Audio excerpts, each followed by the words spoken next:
Hello, is this Hi. Britta? Yeah. Hi, Britta. This is Dustin Wilmus from KMSU Radio in Minnesota. How you doing? I'm doing great. How are you? I am excellent. Is this still a good time to ask you a few questions? Oh, sure. Yeah. Well, Britta, first I wanted to ask you about your band you're in currently, Luna, and if the listeners maybe haven't heard you guys before, can you describe the band a little bit? Ooh, that's always the first and toughest question. I don't know. I would say I guess it's indie. I don't know. Like, if you like the Velvet Underground, you might like Luna. I don't know. It's kind of mellow indie rock. Dean's playing. He's just messing with his guitar sound in the background. I don't know if you can hear it. Yeah. I know you guys were, I guess, took a bit of a lengthy hiatus, but you're back now, and I know you guys have a couple albums coming out, it sounds like. Yeah, well, we have an LP of covers, and we have an extended EP. It's like 7 songs or 6 songs of original instrumentals. So, yeah, we have 2. And they'll be digitally available as well as vinyl and CD. Yeah. So it's very exciting. And we just released a video for the first track on the album today. It's on the Pitchfork website for Fire in Cairo by The Cure. Excellent. Yeah. So what are some of the other covers that are going to be on the LP? Okay. Well, we've got One Together, which is a really obscure old Fleetwood Mac. Gin is by this guy Willie Loco Alexander, so a lot of obscure things. Friends is from the last Velvet Underground record, which was without Lou Reed, and it's not a very good record except for this one song, which is very good. We're doing a Dylan cover most of the time, and a Yes song, Sweetness, which is on the Buffalo 66 soundtrack. Sure. Early Yes. Also, Letter to Hermione from David Bowie. Walking Through the Sleepy City by the Rolling Stones. Let Me Dream If I Want To by Mink DeVille. And Car Wash Hair by Mercury Rev. So it's a strange mix. But it all sounds like Luna, which is Luna's good at doing covers, if I do say so myself. Excellent. Well, I know the Pledge Music campaign is in the works as well. It seems like a lot of bands are doing that nowadays, kind of going straight to the fans with their new stuff. Yeah, it does seem that way. Everybody's on there. Yeah, it's I guess you can do it like a fundraiser, but how we've done it is we just went ahead and made the record, and we're putting it out on our label, Double Feature Records. So, we do a lot of updates, video updates, and give away bonus tracks, and it's a lot more, it seems to be the modern way, more interactive, direct to fans. Yeah, works for us. We like it.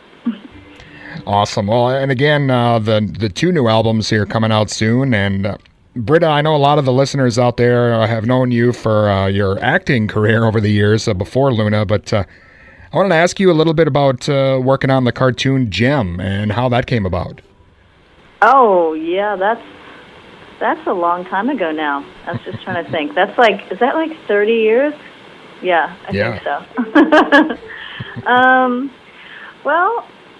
I was still in my teens when I started doing that, and my dad was a musician who lived in New York. I grew up in Pennsylvania, but I moved to New York when I was 18 or just maybe 19, and he knew Anne Bryant, who was doing the music for Gem, and he got me an audition. Yeah, so it was a lot of luck for me, and ended up doing that for a few years, and it was really super fun. It was a super fun time. It does seem like a lot of those cartoons from around that time are really coming back now that kids who grew up around that time are getting older. And I got to ask you about the music in that show was actually pretty good. I mean, it could be maybe actual pop songs if they were on the radio. Did you have any input in any of the songs at all? No, I just sang them. But like I said, my dad was friends with the woman Anne Bryant who wrote the music, and she's, she's very talented, sophisticated musically, So if you slowed them down, they're probably just all a little bit faster than a real pop song, just because they're you got to cram them in there in like a minute or something.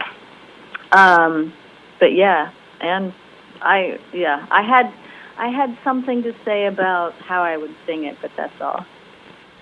So if the listeners out there maybe catch Luna someday, do we see any of those old gem songs maybe get dusted off for the live shows? Oh no, not for Luna not for Luna shows. I don't think the two would meet. Although I often meet people that are both Gem fans and Luna fans, which kind of blows my mind. It's very cool. So those worlds do collide. Maybe someday in a Britta Phillips show. Who knows? Awesome. Well, Britta, I know you were in some other things over the years as well. I remember seeing you in the film Satisfaction around that time, but are you doing anything else acting-wise these days, or is it mostly just the music side of things?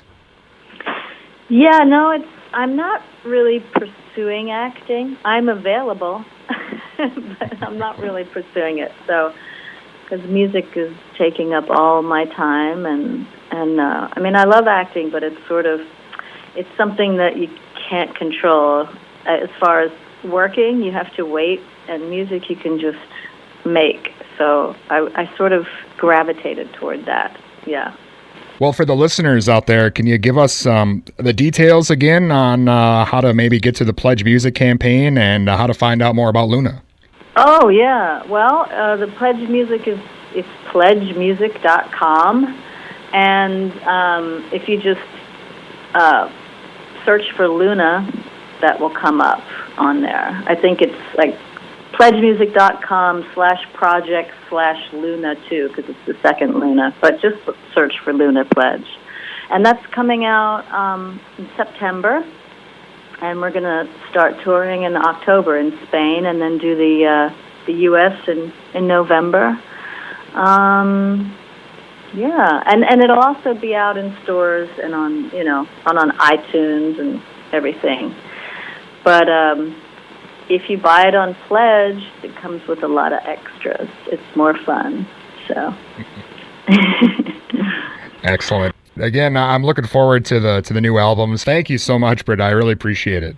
Sure. Thank you. All right. Thank you. Bye-bye. Bye.